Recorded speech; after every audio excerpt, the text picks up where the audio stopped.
5 000 milliards pour soutenir l'économie mondiale face à la pandémie du Covid-19, lorsqu'on sait que la plupart des pays africains tirent leurs ressources budgétaires de l'exportation des matières premières.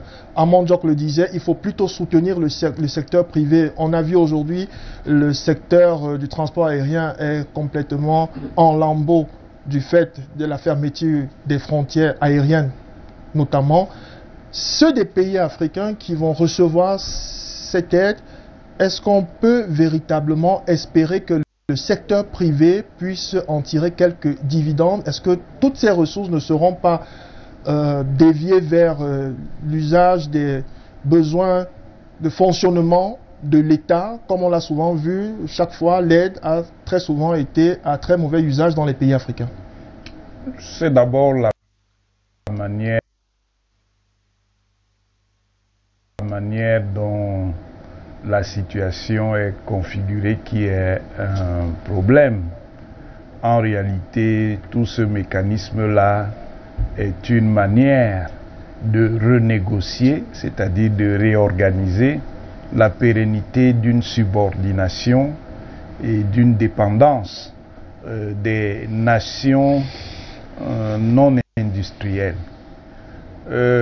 C'est la pire des manières de régler les dissensions qui existent dans le système monde entre les puissances installées que sont les grands États développés d'Occident et les puissances néo-industrielles dites pays émergents. En raison de leur rivalité, ces puissances-là, en réalité, ont trouvé le moyen de faire un compromis minimal pour essayer de gérer les effets de la situation difficile créée par la pandémie du coronavirus, mais sans régler les problèmes de fond.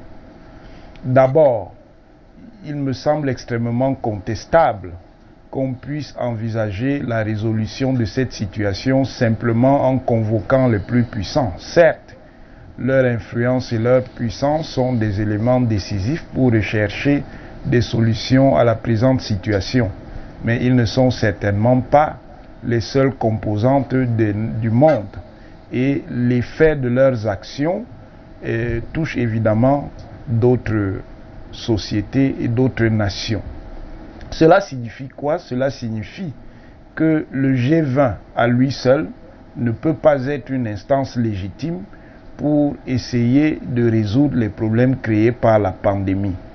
Il y a des institutions formelles internationales telles que les Nations Unies qui auraient pu être le cadre d'une telle dynamique. Et évidemment, si on organise ça au niveau des Nations Unies, en termes d'influence, on aurait toujours les mêmes puissances, soit du G7, soit du G8, soit du G20.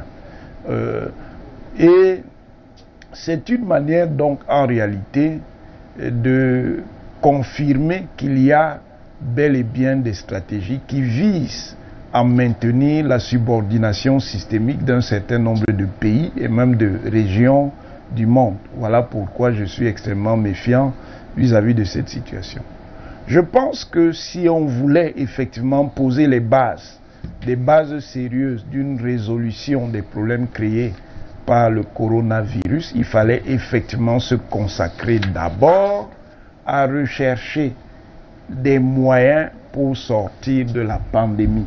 Et pour sortir de la pandémie, ça signifie qu'il faut financer effectivement les médicaments, soit des médicaments qui existent déjà, soit des médicaments qui sont en expérimentation. Consacrer l'essentiel des dépenses de telle manière qu'on trouve des médicaments et des vaccins.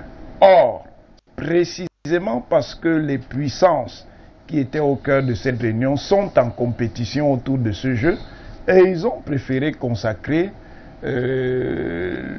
les efforts apportés vers d'autres secteurs, c'est-à-dire essentiellement des intérêts politico-financiers qui vont les conforter dans leur position de force et soumettre en réalité les autres pays à une espèce de corset, à une espèce de renouvellement de la technologie de l'ajustement structurel, à travers un ajustement structurel de type médicalo-sécuritaire qui va imposer aux pays qui ont une certaine fragilité politique, économique et surtout technologique et stratégique de suivre en réalité des solutions qui ne peuvent pas leur permettre de régler leurs problèmes de fond. Pour terminer, je dirais que c'est de l'arnaque tout simplement.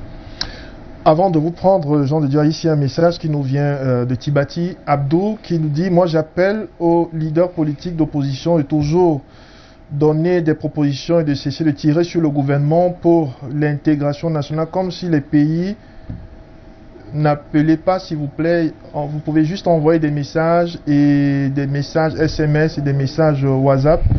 Cesser de tirer sur le gouvernement pour l'intégration nationale comme si le pays ne leur appartient pas. Merci Abdou depuis Tibati. Également un autre message. Je salue l'artiste Onan Guinness, ça faisait longtemps. Oumarou depuis Kousséri.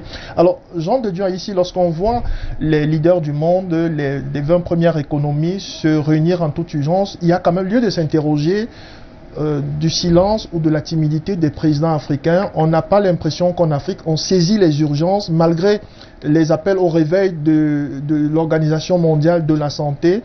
Les présidents africains sont chacun dans son coin. Aucune action visible de concertation et de synergie pour donner une réponse africaine à cette pandémie qui commence à faire des ravages dans notre continent.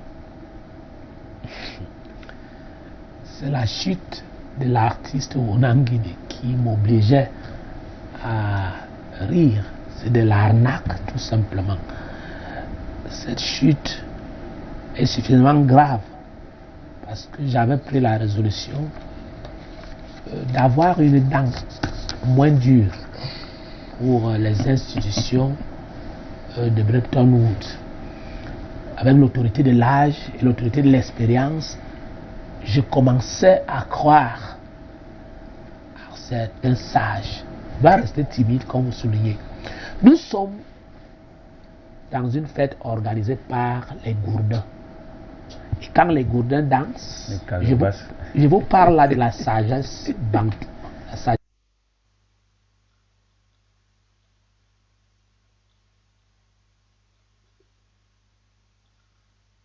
Pour danser avec les gourdins. Les conséquences, c'est que les gourdins ne vont pas se casser. C'est les calebasses en argile qui s'écrasent. Nous sommes faibles. Et notre faiblesse, je l'ai toujours dit, j'utilisais les termes très grossiers,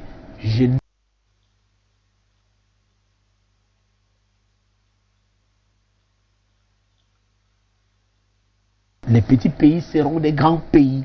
Et voici l'occasion pour que les peuples africains se donnent les moyens de prononcer un discours, même si c'est un discours informel, qui questionnerait la genèse de coronavirus. Parce que corona vient du latin, en espagnol corona. Virus du latin signifie plaie. La plaie qui est la conséquence d'une gangrène, du cancer.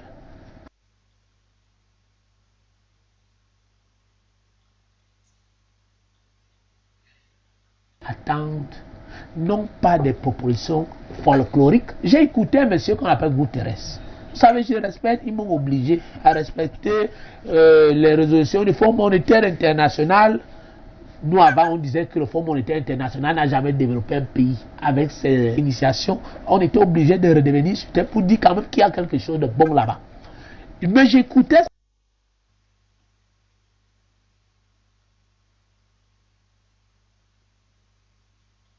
fataliste que les messieurs de l'Organisation mondiale de la santé.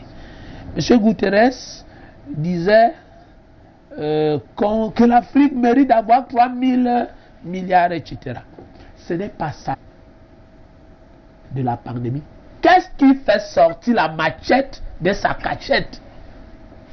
Qu'est-ce qui s'est passé pour qu'on arrive à ça?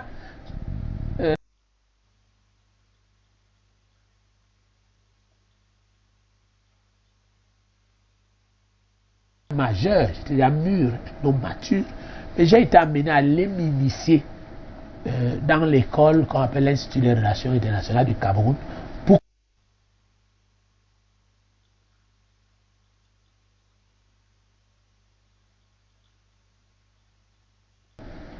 Internet. J'avais conclu les travaux par Internet et le traitement du contentieux post-électoral en Côte d'Ivoire. Et là, je découvrais d'où nous vient la pandémie. Il s'agit de quoi? Des informations, et je peux me tromper de bonne foi, il y a déjà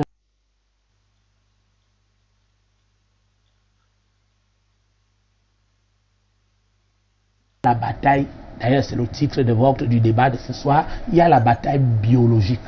Donc il y a une guerre biologique qui donne le résultat de la 3e guerre mondiale. Guerre mondiale, mais avec l'arme millions de morts. Ça signifie que l'Afrique est la cible de la déstabilisation.